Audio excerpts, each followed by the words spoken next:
Okay, as it's already said, you just simply have to click on the create a new option here and custom audience. Okay, so once I select this custom audience, I will be getting a different option. Okay, how can I choose my custom audience source?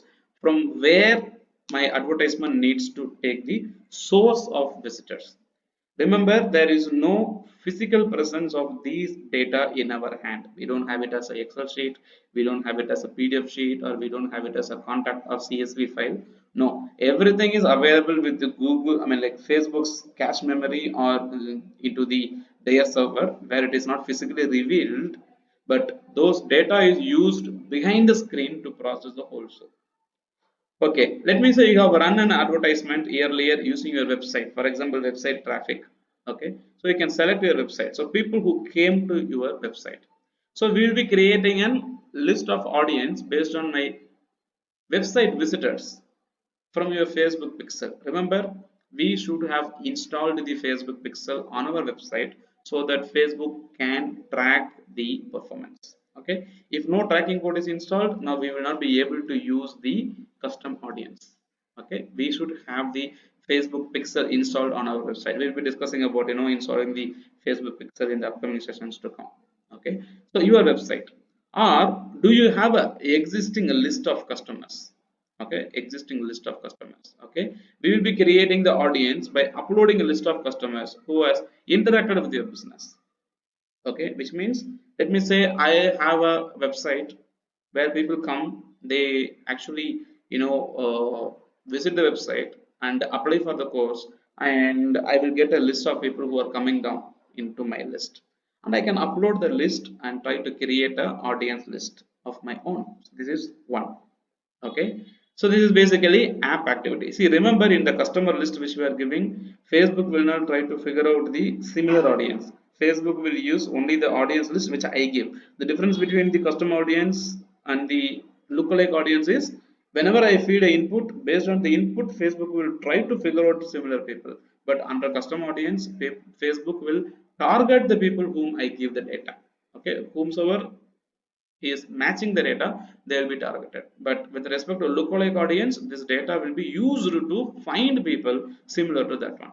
Okay, and the next thing is, like, if you have a mobile application that is created, okay, you can use the activity of the people who came to your mobile app, or offline activity, people who came to your physical store. You have a data of people who they actually came to your physical store of your offline activity. Okay, so they have interacted physically, not on a digital platform. Okay, and other things, like you have a Facebook video that is published and people have interacted with your Facebook video. You have an Instagram account on what kind of people came and interacted with you, or you have a lead form that is already created with a lead generation campaign, and you want to use that lead form data to run your advertisement, or an event that you have organized where people have registered. Okay, and other platforms like Facebook page. Okay, and all other stuff. So there are different sources. Which source you want to use? Okay, if you are selecting your website, which means the requirement is, like, you need to have your Facebook pixel installed on your website, which we will be seeing a bit later. But if you are selecting the customer list, you need to have a list of customers to target. This is the deal. So let me go with the website and let me click on next. Okay, so it is giving me several options. So I am going to take the people's behavior activity from my website and amudhakumar.com, where I have actually created one pixel, Amudha pixel, okay, that I have created and I have added inside my website. So this pixel is active. That's the reason it is in green signal. Okay, so what I'm going to do, all website visitors, so those people who came to my website, okay, retention, which means how many days I have to calculate. Okay, so let me say all those people who came to my website for last 30 days, I'm going to use it. No, if I want, I can use it people who came to my website for last 10 days. If I want, I can go make sure that last 5 days. So all those people who came to my website for last 5 days, okay, they will be created or used as a custom audience, and they will be retargeted with the advertisement. Okay, if I want to add more, yes, I can. If I want to exclude also, I can exclude. Okay, so click on exclude or include more people, and again I'm adding a source. So this particular one, so my event or all other stuff. If not, I can just actually close this. Okay, so if I do not want to show it to some activity of the people, I can click on the exclude people option. From this option, already I have decided to target all those visitors who came to my website for 5 days. Okay, now what I'm trying to say, not all visitors. If I see people who visited a specific web pages, okay, let me say if somebody has come to my website to place an order, okay, and they have successfully placed an order. So if a person who came to my website and he has placed the order successfully, means he will reach the page called thank you for placing the order or payment thank you page. So that is what we call it as. We call this one as a payment thank you page.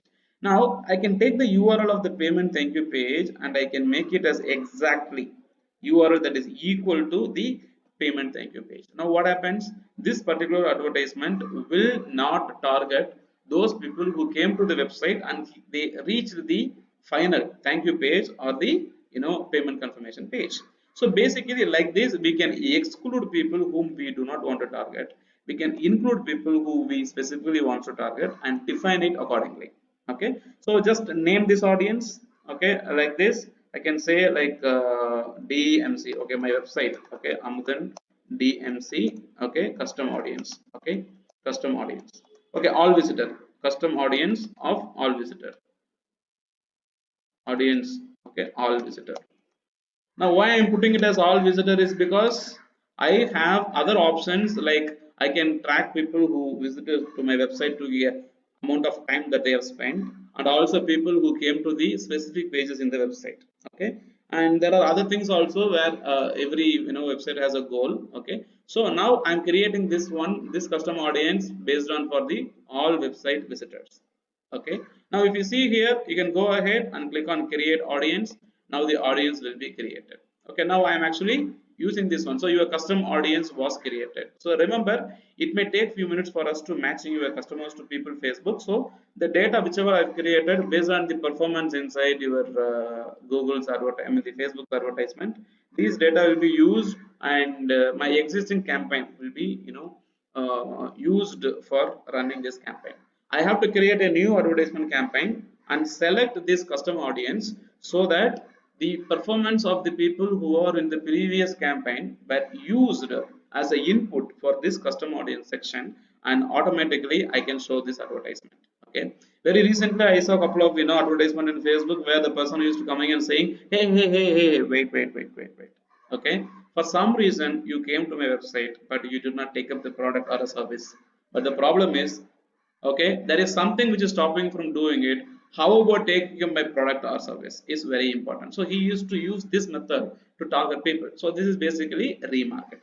Okay, so what we have seen till now is basically the custom audience. Okay, and what we need to do in the next step is to create a lookalike audience. Okay, if we want we can create a lookalike audience, otherwise we can stop from this particular option.